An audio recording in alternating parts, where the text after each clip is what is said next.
Good morning, friends, and welcome to today's prediction analysis. If you are new to the channel, please like the video, share with friends. And let me just start by saying that, as I said in my very last video, we need to change strategies. And thank you very much for those that dropped comments, giving ideas on how we should go about things. So I like how you people recommended that we do basketball. We can add basketball tips to what we do here already, and it's a very good idea because our basketball free tips have been winning consistently in the Telegram channel, right? The link to the Telegram channel is in the comment section. We've won, I think, 3 or 4 days in a row, two plus odds. So that's the free tips. So we've been doing these studies with the NBA tips, and we realized that it's very easy, not very easy, but it's possible with our data-based analysis to win basketball games on a regular basis. So what I'm going to do is that I'm going to introduce those tips, or I'm introducing those tips into our regular prediction on YouTube. So what we're going to have, we'll have two basketball tips and one football tips for the most part, especially on days like this. There is also hockey. Hockey too is very predictable. Not predictable, but it's easy to fine tune and find the right teams to play with our database analysis. So I just want to tell you, please bear with us.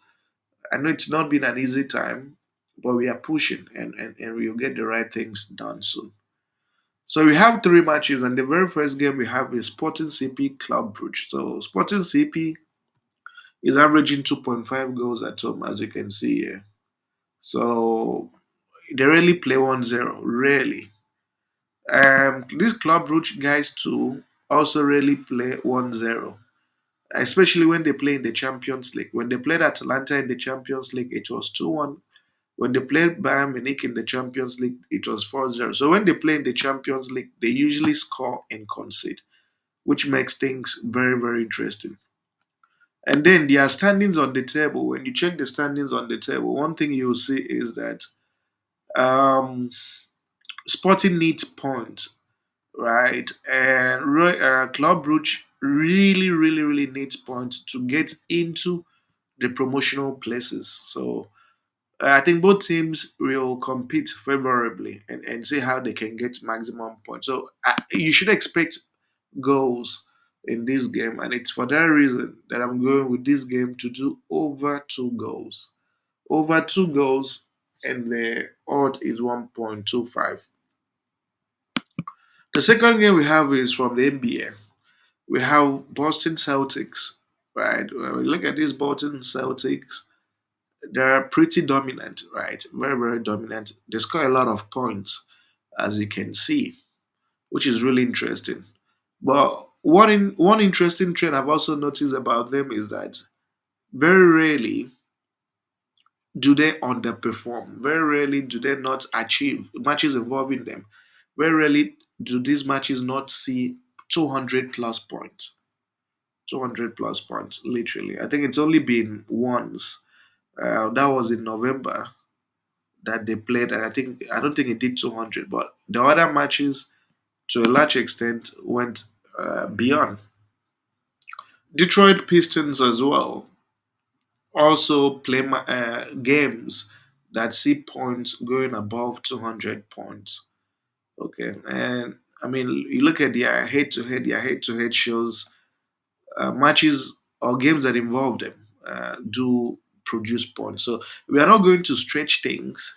We are simply going for these um, game or fixture to produce over 216.5 points. Over 216.5 points. Okay. So over 216.5 points. We think it's reasonable considering the uh, point scoring form. I don't know how to describe it in NBA terms. I'm more and more comfortable with football terms. So, but in view of the goals point scoring form of both Boston Celtics, we believe that they will score a lot of points. Detroit too will score a lot of points as well. So it's for this reason that we are going with over 216.5 points, including overtime. And finally, we have this Charlotte Hornets and New York Knicks. And when you look at Charlotte Hornets, one thing you realize about them is that the games that involve them don't see a lot of points, right? They don't always do 250, 245 points, very rarely. And New York Knicks, too, don't always go above and beyond that. I think it's only been twice that they have done 250 plus points. Yeah, but it really happens. And I mean, look at their head to head. They don't always do a lot of points. They don't always do 250, 240 points. So what am I going with? I'm going with this game to do under 251 points, 251.5 points, under 251.5. So their point scoring form for the away team, point scoring form for the home team definitely shows that they don't always go overboard in what they do. So when you match everything together, you have a two plus odds for your benefit. And let's hope for the very best and see what will come out of this. Thank you very much for your time. I appreciate you guys so much and see you people tomorrow.